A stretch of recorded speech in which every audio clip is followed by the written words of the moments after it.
Austin? Roll? Just roll, yeah. Right. Roll set, rolling. Let's roll this.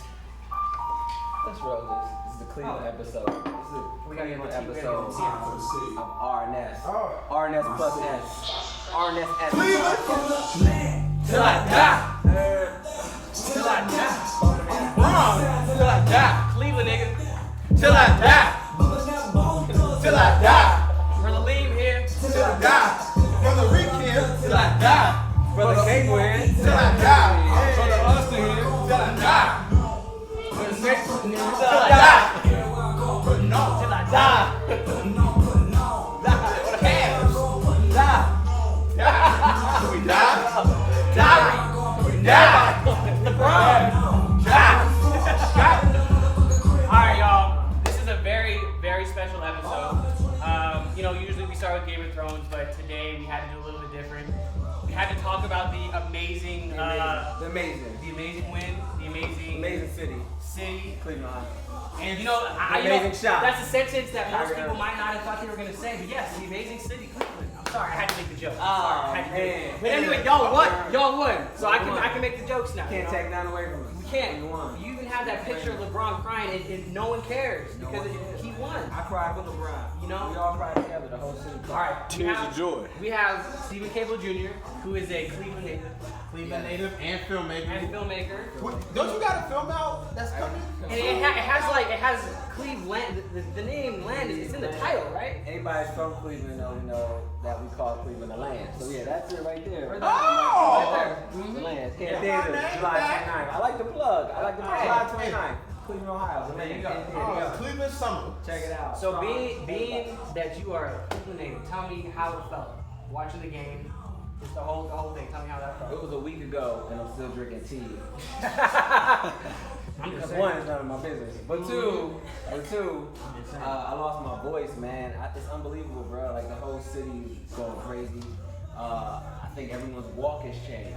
The pep in everybody's step. Like, this is a city that everyone was, we say spitting on or talking down upon, or we got a few nicknames for our city. Mistake by the lake. Mistake by the lake. Oh, man, I never And heard that's that one. me. It's That's really real me. I never heard that one. That's true. You can look it up. Google it. Now you can Google it and find 2016 NBA champ. That's true. Everyone's excited, man. It felt like a win for everyone. I was with my sister. I was texting all Clevelanders that I know. Like my phone legit had 90 text messages. Wow. From 90 different people. And it was cool because everyone was like congratulating me as if I was You were one of the the players. game, as I was saying. But it just shows how important the city is to us and everybody from there. So He was there in spirit, dog. yeah, and in spirit, I was there, and I went to a Cleveland bar. Shout out to St. Felix over in Hollywood, Chewanga. Everybody was there. Felix. Straight Cleveland. Texas Machine Gun Kelly as we're watching the game. Like everyone was stoked to the last wire, and it just does something for all of us, man. The energy's different, It lifts our souls up, and we have something to be proud of, Now the world can see what we're actually proud of. I must say, as the non-Cleveland person, and as cause I'm always a stark supporter of LeBron, but I'll say that there was a point in time in this series where everyone, including a certain Cleveland fan on this couch, gave up on his hometown team, and I was the one person who was like, "There's a chance."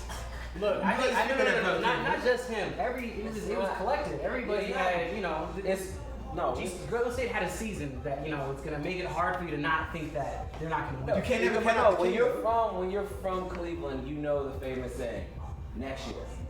Always next year. No matter what team we're like, it's going to be next year. So like when we were down 3-1, mind you, they broke history. It's never happened before. That's true. 3-1, all of us were down. Like we were texting each other, and we like, yeah, there's still hope. But guess what? Like though I didn't say anything, people like, now what? Talking trash in my face. Yeah. I was there watching the game, every single game after that. Just like being like, okay, what's gonna happen? Like I'm still in support, But we had our flaws, but we came back. I think that's what made this win so special. Like we weren't the perfect team. Golden State Came all the way back. Well, and So it was like we I kind of broke that. but y'all broke that because of specifically LeBron and Kyrie, like both of those two. Whereas them two together brought Cleveland back all the way. And that to me was just the most incredible thing to watch. Yeah. Especially seeing LeBron and Kyrie the first two games, and you're just like, what are you guys doing? And then all of a sudden, of course, they turn this shit on. And you know, it's great and funny about like as I see a lot of people talking badly about Golden State. Right. I mean, but look, this is the internet. But a lot of people, no, it's the internet, and it's not like that. People switch I'm sides. speaking on behalf of Cleveland. It's not 100% Cleveland. I think we're so caught up in our win that we're not even paying attention to Golden State, while the media and everyone around us who's not actually from the hometown is like trying to create this feud. Now, and I can speak because I'm attentive, I'm paying attention. But like everyone I'm talking about from Cleveland, no one's mentioning Golden State. Everyone's like, we're on a high right now. We don't hear about what happened. And it's separate from us. Yeah, the only time we actually brought it up was when LeBron wore that dope shirt when he stepped out of the plane that said Ultimate Warrior. Yeah. That was a quick stab. And I was like, that was a nice little jab. clever. But that's it. Let's keep moving on. Let's celebrate, which I find really cool. And like it's weird because a lot of people from LA, because you know LA got like 5 different teams or 4. Yeah. And because the Lakers ain't in it, there's a lot of Warriors supporters. The Lakers, we're going to the Kings. The Kings go to Clippers, and the Clippers go to San Fran, right? Or Warriors. And like they won't let us take this win at that. Like I'm still already, people already hit me up about next year. I'm like, they ain't even start yet. Like, can I soak in this moment? It's been a week. It's been 7 days today. You know, and niggas like, ain't yo, what's up with next year? Put money on it right now. And I'm like, who you got? It was like anybody against Cleveland. I was like, anybody against Cleveland? Like you hate Cleveland that much? You think they hate put up bread for anybody? You think they hate Cleveland or LeBron? That's hate. No, it's the whole package. A lot of people are still thinking that this shit was rigged. You know, I mean, you know, whatever. It's gonna be. It is what it is. The refs did do a horrible job. The refs, you know, they weren't the best. Obviously, we obviously know. But you watch those last 2 games, and no matter what, LeBron was something like a sight to behold. It was, you know, and Kyrie, a sight to, they both did what they needed to do, and I feel like they won it legitimately.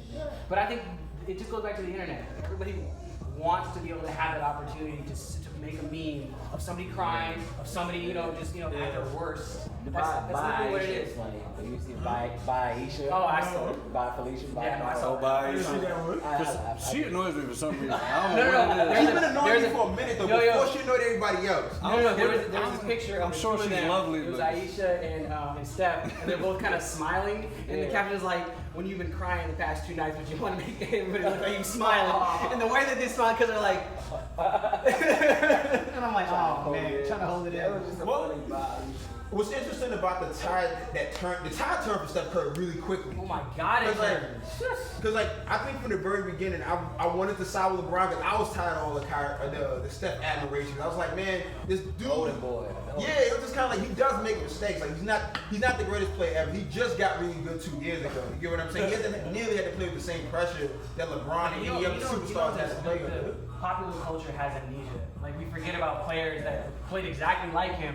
You know, Steve Nash, for example, was like we just forget about these players. Isaiah Thomas. Exactly. Yeah. But you know that's how it is. But that's our culture right now. If it didn't happen 2 or 3 like a year ago, then it didn't happen at all. Yeah. So this is how it goes. Great, man. Game 7, it was the most like hype series ever. Probably 3-1 comeback. Repeat of last year. Like you couldn't ask anything better on the Cavs. You have to win. You want your back against the wall. 4th quarter down to the wire. Yeah, everybody to do their part. Kevin Love shutting down. Everybody exactly doing their part in the very last minute of the game. Like the big block, the big shot, and then the big stop, which they call it, which is Kevin Love stop on Kyrie. It's like, dang, and then just the emotional journey afterwards, man. Like I tweeted this and I was like, man, like 2 days later I'm walking through Trader Joe's and all of a sudden I just stopped and like and then I'll be like, damn, we really won, man. It's just taking it in. And it's just like, and I can feel the energy from my family and everybody around us. And it's like, wow, it actually is more than just a game. It became more than just a game for the city. Whereas the Lakers win another chip, they will win another, but it'll be just a game. Exactly. It'll be another 27 another championship or whatever thing to where our city it's like when Obama won. It's like when Obama because it's like, you know, a week later you're like, wait, we got a black president. Right, Exactly. Is it like when Obama won or is it like when OJ got off?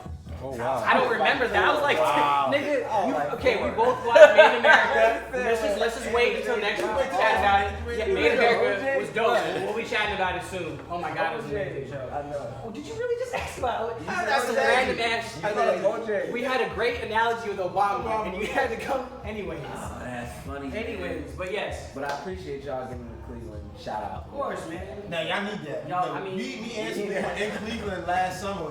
And it was the last day we was there. We was on the east side. And literally, my nigga, I seen a 13-year-old kid pushing a shopping cart.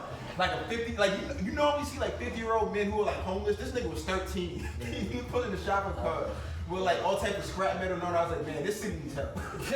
Then you have the big old billboard of LeBron just right there. The king. It does need help. It's a good city, man. Like it has major improvements from when I was growing up, but it still needs that guidance, man. That you know. And it puts the city like that on the map too. Like it was like that for me when the Ravens won. I'm from Baltimore, but when they won back in the day, it was like, oh, it's like now you get all this publicity to the city, and it's a good, it brings a good light, you know. He needs it. It's just like Oakland needed the publicity, you know, for Golden State. Yeah, true. Wait, isn't Golden State going to San Francisco? I mean, more than likely. So they were like in the They've hood always area. been in Oakland. They were in the hood area. Always been in there. Now they start winning. They're like, yo, because you know, the rich Oh, people yeah, don't want to I'm going through the all Cleveland. Cleveland was in the same spot. Cavaliers was always in the same spot. Downtown. I was happy to see Golden State win it the first time because I was like, Oakland needed a good team. But then it was too much adulation. It's too much Golden State dick riding. Like, I mean, it was so fast. It was just too quick, and it was just kind of like. It was fast. It was fast. I mean, it was like respectable though, because they were like, you come undefeated after a championship. Because it's because of the seasons. Because of the season they had. It was a historic season. That's what it was. That's what made me even start paying attention. Because before that, I was like, all right, Steph, he's cool, whatever, he's a shooter. And then I was like, yo, this dude's like making history right now. I guess I should start paying attention to him. He was doing some crazy stuff. Like. You say that? I said it was Under Armour shoes. No, I didn't say you said that. I did see somebody. Was it Bill Simmons on his new HBO show, or somebody was like, Steph's dope, but he's got the worst commercials. Yeah, it was Bill It Simmons. was Bill Simmons, right? And I was like, Simmons that's random. And then he showed the guy like, yo, his commercials are terrible. No, man, shout out to Nike. Shout out to Nike. See, you want to do a put a commercial with Steph Curry? Yeah, just all the plugs right now. You want to do a put a commercial with Steph in 2 years? Y'all gonna do a put a commercial? I don't even know what the hottest putting out. What is the hottest putting out? I don't even like pudding, man. Oh my god. Don't like pudding. Anyways, I mean, the thing that was just to me that was just crazy about all of it is every single game you try to predict. All right, so this is gonna happen. This is it never turned out the way you thought it would. Never. I mean, until it was a blowout. But at the very beginning of the game, you never knew what the fuck was gonna happen. Which I don't know how many series really went that way. You always kind of had a feeling with one way or the other. Exactly. Not this one at all, man. And a big shout out to Kyrie Irving, because I feel like to go back real quick, because I know we got a lot to talk about tonight. But they asked me, yo, is this it? Like, y'all won this one championship, or you're not going to win another championship with the Cavaliers? And I do think it's possible we will win another championship if we start to know our roles. We do have to make some adjustments, you know what I mean? Especially to our roster and stuff like that. But I think the throne will be kind of. I think Kevin Love is about to be gone. I think once LeBron is going to play the mentor role. Yeah. Still does what he does. People gotta understand. Like, I noticed a comparison with him and Jordan. No, he's a great mentor. Mind you, those are shooting guards. I mean, their job on the court is to shoot as much as possible. He's doing that plus some. Not to do the whole argument about who's the greatest player of all time, Jordan, respect. But like the whole like Kyrie thing, like Kyrie's 24. He's gonna step up. He's not at his prime. If he continues to be at his prime with LeBron there, with some justice on our roster, and we say like, okay, it's Kyrie's team. Let Kyrie lead the way. We can win. We can win. We can win. You know what I mean? Like he's a beast, and I've been saying this for a while, but nobody's got an opportunity to see him play because of his injuries. You know what I mean? But he's a monster, man. He's always been good. Really, and I'm talking about all around. I'm not talking about just run around and shoot threes. I'm not talking about run around just dribble the ball. I'm talking about taking he's the all around. He's a good all around player. Like it's like he's dope. And he can defend. I mean, no, in this series showed that he had the winning shot, right? He had the winning shot, right? For the last game. Exactly. He got a big shot. Like he's not. He literally has like cold, like frozen ice veins, bro. And he was like that last season. Catch remember right before he got injured. Yeah. He was like really he came out of court, block stepping Curry on his layup. Like he was like, he was amped. And I was like, dang, you know what I'm saying? When he got injured, it hurt to the core. I was like, crap, like we didn't get our shot ultimately. Yeah, I'm like one of the few teams that have been able to draft like two amazing players within like the same decade. Like nobody goes from drafting LeBron first overall, then Kyrie first overall. This is like a new Kobe and Shaq situation. We got two really, really, really good players. So it's kind of like, and I didn't see that until the last two games. And now I'm like, if these two can be like this just always, then it'll be a point guard small forward. Exactly. dynamic, And which we haven't really seen tapped into because you tapped into shooting guard with Michael Jordan and you got Scotty. You know what I'm saying? Like, but you never seen the whole. It's different, yeah. Yeah, it's a different vibe. Though LeBron he plays every role. He does. Yeah. Yo, he was playing the 4 for most of the series. Bruh, I was tired, dude. That first one, we're gonna talk about that dunk where his wrist hurt. Yeah. Like I know he was hurt, and I'm glad he wasn't like hurt. He definitely was taking the time catching his breath, bro. Nah, And I was like, you stood. I was like, milk this, man. You gotta be exhausted, man. He played every minute of that second half. Man, it's crazy. Me, and then he I got can get that to block on Steph, that just post drive block. It's just great. But hey, Wait, no. What do y'all think happened to Steph? though? let's have our last point. About Go ahead. I want to know what do y'all think happened to Steph in the Golden State Warriors just in general, because after Game 4 they had the whole series in their hand, and then it just kind of like they let it dwindle away. I'm gonna just say this. You think they get lost the title? No. This is exactly what it is. They're a shooting team. When you're a shooting team, either you're hot sometimes or you're. Playing a duck. I'm like, what? Take a music. You gotta go to the Empire. But no. It comes down to the fact that Golden State is a shooting team, and either they're hot or they're cold. When they're cold, that's what it is. And that's the problem. They got. Do you think they naturally got cold, or you think that the It just Cleveland that's the thing defense is shut that them down? I think it's a mix 'Cause of at the two things. point, I felt like Kyrie was able to really get in Steph Curry's head. I felt like they weren't able to score on the perimeter as much. Losing Draymond really hurt them in Game 5. Like, I think if Draymond would have played, it may have been a different outlook or a different outcome. I mean, yeah, I think yes, but I think it really comes down to just kind of like. The best play of the series was when LeBron James stepped over Draymond Green and switched the whole dynamic. It did though. Best play of the series. Smart move, It did. LeBron. Smart move. Switched everything up. Then after that, they were all gone. Like Draymond gone in. But honestly, like You know what? He great. learned that from when Iverson did that to Tyronn Lue. Boom. He's like, yo, But they were winning. but it'll work. AI like won that game. And he was on fire. He had like 56 points. But what do you call it? When he no matter what, like when he's off, they always got someone stepping up. That's why Golden State was like, I tweeted this too, they're supposed to win the finals. Like when Steph Curry had threes, Draymond Green is hitting threes. Yeah, no, everybody. He had played. more points. I was like, Yeah. well, everybody except for Matt, who Barnes, Matt Barnes. who fell off. And Harrison Barnes. Harrison He's Barnes. about to get Matt traded. even. Yeah. Yeah, but like when he got that whole like.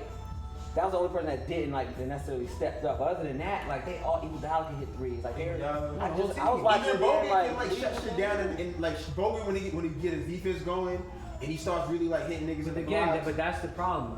Even though they can all make shots, when people start missing them, it just kind of goes they around. get scared. They still score. Not scared. They're gonna always keep shooting. The problem is that there's sometimes it's not gonna be going in. Yeah. Because there are moments when you see them, you're like, they can't miss, and then there are times when But they do. But they do. But the thing is, they're going to score, and I think what we found out was that we had to score too. Yup. Like the defense, like we got to work with what we're given, and that's LeBron James said it. Kyrie, like we try to put a hand up, they shoot. We can't do nothing about That's it. that. That's But it. what we can do is drive harder to the basket. And LeBron in those last 3 games was driving to the basket, and we're score like, more. You know, he was being a superstar. He was Being Stephen he Curry. was being Kobe in those last moments. Like he was doing what he needed to do, like taking control of his like, look, it's up to me right now. Yep, You his know, back he was was- against the wall, like seriously. Oh, And you know what? Seriously. You know what? Did Damn you just give us an amazing segue? I did give you a I think you just passed that ball over. did. Like, His like, back whoops. his back was against the Just wall. Kyrie Like, Irving, ooh. you just Kyrie Irving that right over here. All right, cool. Anyways, that was a fantastic move, brother. Fantastic. This dude used to play basketball too, so I'm not surprised. I do no looks. I All right. Sit down now. All right, so Wait, what? I can sit down. Yeah, go ahead. this dude? I forgot the little nigga was right. You can go ahead. Sit down. Internship? Did he file the right paperwork? Nah, go ahead, sit down. Thanks, brother. Don't sit in front of the camera. He's like 14. Just sit right there. All right, cool. So Before we get started on Game of Thrones, sometimes here in our nest, we gotta get help when we can get it, even if it's looking in your own family. Look at the camera. That's my younger brother. Move. Anyways. Love. back to the show. It's all love though. So last week we were unable to do a show because we were unfortunately a little busy. But so this week we're gonna combine the last 2 So episodes. we watching the Cavs game. But go ahead. That's pretty much what it was. Brother Austin was in Baltimore. Yes, we had I was back home. traveling, so we had to wait until everyone's together. Yeah, we back. We back. All right, so last week, the Battle of the Bastards. Okay, so. Wait, is this in the shot? Hey, free money, free money. That's what you get. We So- need a budget. Yeah, nah. Battle of the Bastards may have been the most epic episode of Game of Thrones I've ever seen. And usually that Epitone episode, we talked about this earlier in the season of RNS, that the second to last episode of Game of Thrones is always the realest. They do the whole battle, the whole episode, yeah. the penultimate. That is true. Last week was the best penultimate I've seen so far. I mean, and granted, like they put the money behind it. Like the creators said, like, look, we haven't really seen an amazing, battle sequence. We've seen stuff from Braveheart. We've seen stuff from other movies, but they're like, we haven't seen it in terms of it being real, like how it actually is on the ground with the horses. And they did it, and like, just for me, it was just seeing the horses just smash into people, just constantly. I mean, they also had real horses though. They had a few. They had for the most part, it was. Well, did y'all see the breakdown of how they did that? Yeah, exactly. They had a ton of horses. They had tons of extras. It was a whole production. They had So 250 extras or something. exactly. They had to spend like a week. But that shot where the horses were coming at Jon Snow, that was real. That was a real shot. That was a real shot. So I mean, and we've been waiting for this. We've been waiting for for Ramsay to get murked, like. And it was just so satisfying. Like it was done in the perfect way. The only part that I was kind of like, that was kind of fucked up was basically the veil coming in at the very end after basically everybody got killed. And they're like, wait, couldn't this have been coordinated a little bit better? So, maybe so that everybody didn't have to die. But Sansa was holding on to it for so long, and like I understand, but she could have said it in that last meeting they had. Like, I'm gonna go with the veil. She legit had a moment where it's like, yo, I have something to offer you, and she didn't say it. She didn't say anything. So I'm like, for dramatic effect. It was We dramatic. didn't think that That Jon was Snow was dramatic was gonna die. We did. But how many times we gonna keep thinking that Jon Snow was gonna die? No, I had that moment though. Did you think he was gonna die? I did think he was gonna die. When they, I was like, cause they were making it so epic and involved around shots, and then I never seen anybody like die of like in movies when people get stepped on and can't breathe. Like it's usually like somebody trumbles somebody's head, and all of a sudden you start a head smash. But like showing him like losing breath through the moment, and then like that was great. I was like, dang, this is a good. It's right. Best show It's the out detail. there. But it was about to be so heartbreaking if he would have just died. But that's what I love. It's all You never about think the about small like details. But then he came out. Yeah. He swam through He the made bodies. it. Yeah, and then when he came out, you're like, oh man. Then he looked around, like now it's about to be the end, and you're like, it felt like it was prepping you for the end, and to the end, and you're like, we don't know when he's about to die. I never seen the Wildlands turn around. But that moment, that was the moment when I realized, though, that Jon. I mean, we already know that Jon was the chosen one, but now he is actually the chosen one. Like the god, the seven god, the Azor Ahai, basically protected the dude because they already used Shireen last season for the sacrifice. Right. It's the only reason the nigga didn't get hit with an arrow. Right. Like there's a moment where he literally goes to some dude and says, "Send help," and the dude gets an arrow in the face. So it's like now we know Jon is the chosen one. He's the one who's gonna be the one that they're gonna be going all the way. We already knew that. But now it's official. Yeah. I mean, my theory before the episode started, I felt like I told my boy George from back home was like, he's a big Ramsay supporter. What? He was like, I want to see my nigga Ramsay win. I was like, Jon Snow ain't gonna Wait, lose. you know somebody who supports? Yeah, I got text messages to prove it too. And Like he was how? all about this Ramsay. Okay, like, never mind. Yeah. I don't even know if I can trust that person. I don't. Yeah, I was like, just as a He was person. like, You look at the Ramsey, I don't know, man. He was talking about how Ramsay beat all those ironclad niggas butt naked or whatever he did. But like, my theory was I'm just like, yo. My theory was that Jon wasn't going to lose because he came back from the death. Yeah. I think what's going to end up happening is that Jon is going to go in there short-handed, and if they don't win with the short-handedness, the veil's going to come out of nowhere. Sansa got that because we haven't seen Littlefinger for a long time. I completely wasn't even thinking about the veil just because they hadn't. Once she sent that letter off, that's when I was like, well, yeah, I wonder who she sent it to. It's probably Littlefinger. I was just afraid that she wasn't going to be able to get to them because I'm kind of like, how long would it have taken her to get from where they were at outside of Winterfell to where the veil was at? That's the thing that they're doing. They're doing a lot of cheating right now. Yeah, like in terms of how long it takes for people to get to places, they're not doing it. It's not, I saw a cell phone in the last episode. I saw a watch. I know I took the grade.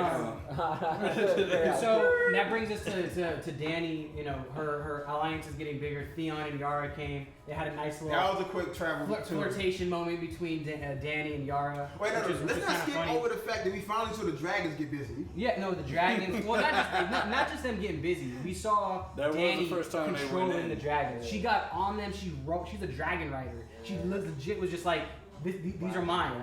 And she what can't I'm be doing. burnt, which is a great skill to have. She can't be burnt. If you got dragons, I mean, that probably could go hand So in hand. what's great is we're seeing the piece. We're seeing all the pieces coming together. We're seeing all the alliances coming together, and that brings us, you know, I think amazingly into the season finale. Let me just get a sigh. Yeah. Well, I just got another Tommy. Damn Tommy. R.I.P. Yeah. R.I.P. Tommy. That Tommy, man. that was like one of my favorite deaths of the entire. It was That subtle, the but shot, not. the shot was It was crazy. like he walked off. You're like, dang man, yeah, that kid. And then you hear the footsteps coming back, and you're like, Because wait, the what? camera just Then he lingered. steps onto the deck, and you're like, he's not. But he stops for that one moment, and then it was just like, I felt I'm it. like, dang, that's how you. If you. And No. I mean, Man, but you feel everything that Yeah, Tommy you just did. feels. He's looking at it. He's like, he thinks that maybe his mom's dead. He knows that the woman that he liked. I mean, he's in love with is dead. Hysept is dead. The other person he started trusting.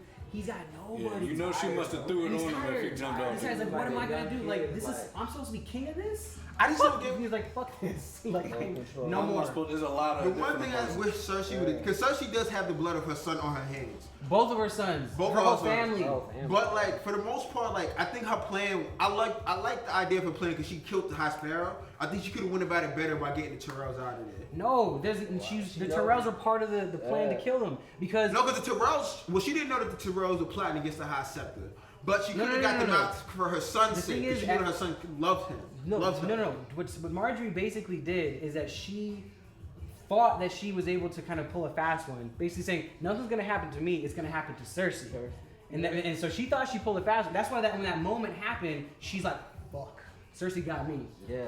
I got God. I got That got. moment knew. where she was like, she wasn't here. Yeah. Neither is her son. The two people that she only cares about is her work. She- Like, we gotta go. She's like, that's it. You know, Nah, they- for sure. And the High But Scepter she- was too eventually, proud. but Cersei, she also knew that Marjorie and her family was going to be a threat. Like they course. always were. That's true. So like right now, it's like let's knock them all out. Like her again, But her she back has was a- against the wall. She's like, I'm going No. to take them all out. Only But, person I care but about. who does she have on her back? But Only that- she but has that's like the the thing. Lannister army. No, but that's the thing. I think at that point, she went to Lady Tyrell, the older Tyrell, asked for help, and she basically just came out her ass and said, I hate you. Everything is wrong Everything because of she you. does, So she had no friends. That's what they were saying in the after the episode. But at the end of Basically, the she day, had nothing. Now that we know where to skip ahead, we know where the episode ends. You get what I'm saying? We know that everyone's coming to Westeros. Who is she going to call upon to beat the biggest army or the biggest fight that she's ever going to have? Nobody. And that's what I'm saying. At this point, exactly. That's the point. Like she's got her little, She got her husband, her brother husband. She got her brother husband. Her husband, what'd you call it? Her husband. Her brother husband. No, what'd you call it? No, brusband. The Brad? The brusband. The Unc Daddy? The Dunkle. The The Dunkle. Dunkle. Yeah, the Dunkle. Thomas Dunkle. His The Thomas dad and Dunkle. uncle. Hashtag Dunkle. The Dunkle. I think at this point, that's not what her concern is because she doesn't even fucking know that Daenerys is coming. And I think that what the whole point is that it's not about Cersei anymore. Then what's it about for her? It's not. No, I'm saying for the whole show. For Cersei, she's gonna try her hardest, but I think what's gonna happen is, like you said, Daenerys is gonna come in and just clean up.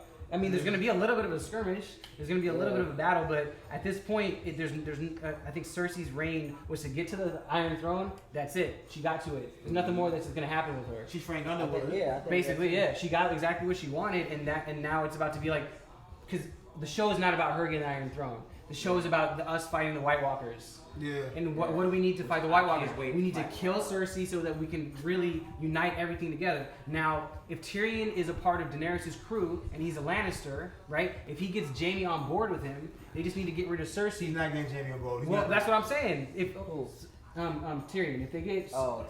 if they get Jaime on board, because that's basically what's going to happen. They need to get the Lannister army so that they're all together, so that they all can fight the White I don't Walkers. think the Lannister army's gonna have a choice as her. Oh, they're not. Like once they see they haven't seen the dragons. No. And once Cersei dies, which I want to ask. They haven't seen the Dothraki It's either. gonna be. They have not I seen can't it. wait. I can't wait for them to show up with the dragons and the I know. dragons. They- Well, it's Sully. And They they haven't have seen Sully. Yeah. And the Wait, what you said? was it? Now, who you guys think is gonna kill Cersei? Like, who I you think I want it to be Tyrion. Jamie. I think Jaime. You think Jamie? I think Jaime. Because Well, that would be probably Yeah, it's got to be Jamie. because when he saw her at the throne, he was even like, damn. No. Can we talk about like Jamie riding on horseback and literally seeing the smoke and just in his mind be like, what the fuck just happened? Like, No, y'all not sending a dove or So y'all don't think you guys don't think that Jamie's gonna want to go down with Cersei? Because I don't see Jamie living after Cersei's dead. The same with Tom jumped out the Jamie's window. gonna die too. No, it's gonna be a sacrifice. I think that they're gonna it's gonna be a kill each other That'd type be of Like ironic, Romeo and 'cause- Juliet type shit. Kinda. If And y'all you know who's running, gonna walk 'cause, in the last minute? Old girl.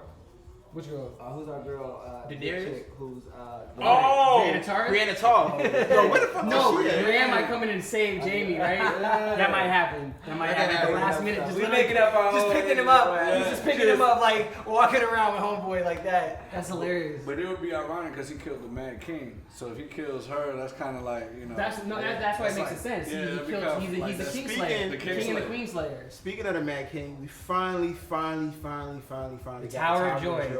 Which every Thrones fan for the most part knew was true, but now we finally. It affirmed a lot of our theories. I am mad that they just didn't give it to us. whispered it, though. They whispered it, but she affirmed, "Don't tell Rob he would kill him." Basically, you know, saying that it was. But I'm like, come on, man. Why did you? I think they had to do that just to keep one reveal because honestly, after it was over, I was kind of like, I had known it for so long. I was just kind of like, okay. And But now we know it's official. It's official now, but I think we've always known it was official, but it didn't hold as much weight as I was expecting. Like the years I had dreamed of seeing that. Because we already knew. I mean, yeah, it's kind of like, what weight did you really like? Would you? Oh my But you know God, what? it was new. Like we already knew. But I'm okay with it because we need it in terms of propulsion forward in terms of story. We don't have to talk about that anymore. Now it's about just going. Huh? What you thought about now Jon Snow being able to do? I don't know if you talked about. Oh that yeah. before. The whole thing about Jon Snow being a Targaryen and a Stark, and hopefully he's gonna have the power to be able to warg into a dragon, because that's the only way you're gonna be able to destroy the White Walkers. Because look, we know that Daenerys can climb on one of them and destroy it, but we still don't know how she controls them. And they're dragons, they're animals. Wouldn't Bran be able to do it too? We don't know. He might be able to. Just We get on one might be able to get on one himself, yeah, because he can't walk. But we don't know specific. Snow as well. Snow But- might be able to get one. Yeah, but we don't know specifically Bran's You power. can't do the Cudi? Yo, he created the real Cleveland mix. Oh, that's true. I forgot Might about have to start Cudi. ending the day and I night. knew y'all were ready for that. Oh man. Oh man. But anyways, I'm hoping. I just want Jon Snow to have more powers. You know, like He got multi. I he no. come back from the I dead. don't care. I don't care. He He's killed the already, White Walker. he's already Yeah. Jesus. Just give him all the He powers. pretty much. He's yeah, give him all the show. powers. You know what Like I'm how he saying? told the real witch, hey, if I die, don't bring me back again. Um, That ain't right. Like, that's He's just like, just don't bring me I don't know how I back. feel about that, man. Mad honorable, right? Like, look, I know I can come back from the dead, but don't do it. When will he find out though that he's not Sansa's brother but her cousin? It will happen eventually. I mean, He's probably not when important. Bran. But when Bran's is gonna Bran? My thing is Bran going to go back south of the wall? Or is he going to find a place Yeah, to just he's rest up? going to the wall. Right Huh? now, we know he's going to the wall. Oh, true. He's going Okay. to the wall. So we got Bran going to the wall. We got Arya now being a many-faced assassin, murking fucking Waldar Frey. Yo, how dope was that? Yeah, like, I was not expecting that at no one all. is, I don't think none of us were. He has great. coming now. We knew someone was gonna. You knew he was gonna die, but I didn't know. I think he saw poison. You're like, oh, it's gonna be poison. That was Captain Obvious. I was like, yeah, He's she like, about I to think get he's poisoned. gonna die. Yeah. I think it's gonna be. But I thought it was going to be Lannisters killing him. I didn't think it was I going thought to so be. too. Nah, I thought he was going to kill him and just take over Oh, I had that. to get that. but this is great because we know that. She got a gift. Yeah. Like she's got it. Yeah. That's that. Letting us know. Right, we gotta change the battery. Jackets is on the other ones and twos. We got awesome. All right, let's change the batteries. over there. You gotta change the batteries out. We got more. Okay. Yeah, go ahead, change it right now. Yeah, we'll change it right now. Yeah, We'll just because that was the end of that one, and then we're gonna do our two. About the BRexit. Yeah, so we're gonna talk about some little politics right now. We're gonna talk about the BRexit. Yeah, I know we're talking about the BRexit, crazy, but this is the world. This is the world we're living in, and this is really important. If you were on your Facebook feed at all this week, that was the only thing I kept seeing was people talking about Brexit. Yeah, Van Jones had an amazing breakdown of basically like why we're fucked right now. And to explain to you, Brother Steve, real quick, just not even to just Brother Steve, to everybody, Brother Steve, but you know, because look, even people who were in the United Kingdom didn't fucking know what the Brexit was. They were voting on shit they didn't even know what the fuck they were doing. Right after it happened, there was a huge portion of people who were Googling what the European Union was. So you don't know what I mean, like people in England don't know what the fuck it is, which is crazy. So essentially, the European Union is you got France, Germany, England, and a bunch of the European. Well, it used to be England. It used to be England. They're together, and they. Was the Czech Republic in the European Union? And in Greece, right? The problem is that you got a lot of countries like Greece who, in terms of monetary and economics, are just fucking up right now. They're defaulting on loan. They're just really fucked up. And a lot of countries are like, yo, we shouldn't have to pay for the bills of Greece because they're fucking up, right? Not only that, because you have the whole union, it allows for what's called globalization, and it allows for jobs to go from not just to England, it's going to start going to the other countries. So what happens is you have people who are taking advantage of people who are losing their jobs, taking advantage of people who are angry at the government, very similar to Donald Trump, and basically saying, hey, it's not the fault of the people who are sending the jobs away, it's the fault of the immigrants who are coming in. So we need to close off England and not allow any of these other countries to come in, and we need England to take care of itself. Basically being extremely xenophobic and saying, we don't want immigrants anymore. We don't, realizing that, immigrants are bringing all the good food into England. And the irony is they're saying, we don't want, we don't want people to bring in their culture here, yet we tried to expand our culture to the entire world for like 100 years, which is like the biggest irony. Well, my thing that confuses me is that, so like now that they've cut it off and they left the EU, what are they going to do about the quote-unquote immigrants that are living in now? All those communities of people who've been there for the past 50 years. Like, there's like parts of London that are legit, like just all Jamaican. You get what I'm saying? Or like all Indian. That's the thing. That's the subculture all to their voice. Yeah. Exactly. It's a huge part of England now. I mean, like to say that to say that you don't want immigration is to not understand what England is right now. Well, I mean, I don't know. No, but here's exactly. Well, like, and that's what happened. Well, that's what Van Jones was saying. Brooklyn. Yeah. but they just straight up lied to the people, though, right? Another thing that they were saying is like, so if you leave the European Union, 350 million pounds of money that essentially went into like medical is going to come to England.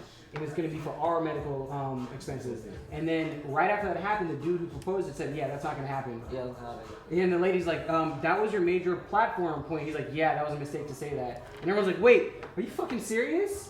You can't do that. They're saying that the dollar about to drop. Yeah, the dollar did just drop. Like everyone's losing money. My dad just lost a shit ton of money because stocks are just dropping everywhere. So it's like, again, they had no clue what the fuck was gonna happen. They literally just went based off of this one guy saying, it's this people's fault, it's this people's fault, this is what you gotta do. It's the same shit that's happening right now with Donald Trump. And the reason why it's scary is that everybody thought that the Brexit wasn't gonna happen. Everybody's like, it's not gonna happen. There's no way that England is gonna leave. It's never gonna happen. And then it fucking happened.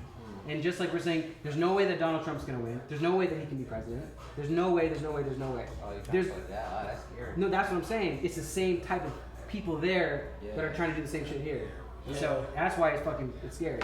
Well, that's what Van Jones was pointing out, and I think he made it. Basically, everybody in America just gotta vote, and if you're going to vote, don't vote for motherfucking Trump. That's it. That's what it is Don't right vote now. for this nigga Trump. We just have to vote. Anybody but Trump. Anybody but Trump. Lord. But I think that concludes us for another week of RNS. It does. Our Thank you, Brother first- Steve, for being our first Very guest. first guest. You're our first Very guest. first guest. Our very First first champion. time. Yes. Cavaliers. Yes. And give us some insight in your movie that's coming out in a few weeks, brother. Yeah, give us a quick pitch. But the movie comes out July 29th, New York, LA, Cleveland, Ohio, and it expands out after that the week after. How many screens in those cities? I don't know yet. We don't know. It depends on the buzz. So if you check out the trailer and everything like that, we expand. We kind of do a rollout. It's a rollout platform. So the more buzz we get surrounding the project, the more we hit. So be looking out for more of our trailers and stuff like that coming out within that. And what's your movie about, brother? Music video. It's about these 4 kids in Cleveland, Ohio, who live in this very poverty-stricken area of Cleveland called the Land, and they look at drugs as a means and outlet. You know what I mean? And I think that's something that we find a lot in our inner city youth. That sounds like a mentor. But a lot of kids, and it's easy access to it, and it taps into gun violence and gunplay, which I'm against, and the stuff that's going on in our neighborhood. So we really tackle those issues while having a summer filled film, something like a nice energy to it. We got Erica Bad doing it, Machine Gun Kelly's in it, Nas produced it. Tell us some of the people. All very small names. All very small names. 4 credible boys, Rafi, George, Voices, and Ezzy, who's also from Cleveland, local rapper. Michael K. Williams, shout out to Michael K. Brooklyn. Omar. And then what else? I'm just saying, soundtrack. Yo, I'm just saying this right now. This dude's got an actual soundtrack for his movie. Like from back in the 90s when we actually had soundtracks. Remember that? You remember The that? Money Talk soundtrack. Money Talk, The Space, Rush Hour Space stuff. Jam. Ooh! Space Jam. Hit him high. Yes. I got a basketball Hit him jump. high. Hit him low. Hit Coach through. Yeah, that was the best He's got a soundtrack. real soundtrack. Tell us some of the people who were on the soundtrack. But no, you're right. Like, it's inspired by that. So when we made the project, we didn't have no money for the budget, and me and Nas hit up Nas and asked him, yo, do you want to get involved? And Nas knew about the story, knew about the script, and he got involved and he curated the soundtrack. So he went out and reached out to these artists. But we got everybody from, oh my gosh, we got we got Erykah Badu on there, obviously. A song that he wrote. A song that I wrote. We got Ezzy on there, Machine Gun Kelly, Pusha T's on there, Jeremiah's on there, No Such Things on there, Nas is on there, Dave East is on there. Mr. West. Sean, Kanye West. Kanye West and French Montana song, and Nas. I'm sure you've seen the video. Yeah, but that's for They actually recorded that song here. We recorded Nas' verse here in the studio, white light audio. Bam. Nas was coming here like on midnight during Christmas when we put the soundtrack together, so it was love. But it drops the week of the movie. We got a huge concert, Ty Dolla $ign, everybody like that in New York. They're coming to the show as well, so nice. Fire. Crazy release. As John says, fireman. Oh, man. Look out, man. And plenty more to come, but the movie drops, so I think we all just gonna hit up the movie that Saturday or something like that. I'm about to Check get it tickets. I'm watching that shit a couple times. But it's called The Land. Easy to remember. You know, The Land. Short It's the Cleveland. land. That's it. There it is. Short of Cleveland. Short of Cleveland, Cleveland. the team that won the Cleveland. championship this year. that whole thing ties together. Yeah. So be on the lookout. Yeah. All right. RNS. That's it. RNS and S and S. Put the boom down. I'm Brother Lee. Hey, man. Wait, keep the boom up. Brother Reed. Hey. Brother Reed. Brother Steve. Brother Sekou You right got here. Brother Ezzy? Yeah. That's Brother Ezzy. Brother A-Man the DJ. Hey. All right, guys. Everybody's building. See y'all later. Hey. Come on, y'all. Get on the camera with us, brother. Nah, I'm good. Hey, dude. Conversation for cold, he told me that you cold. Just focus on your passions and let you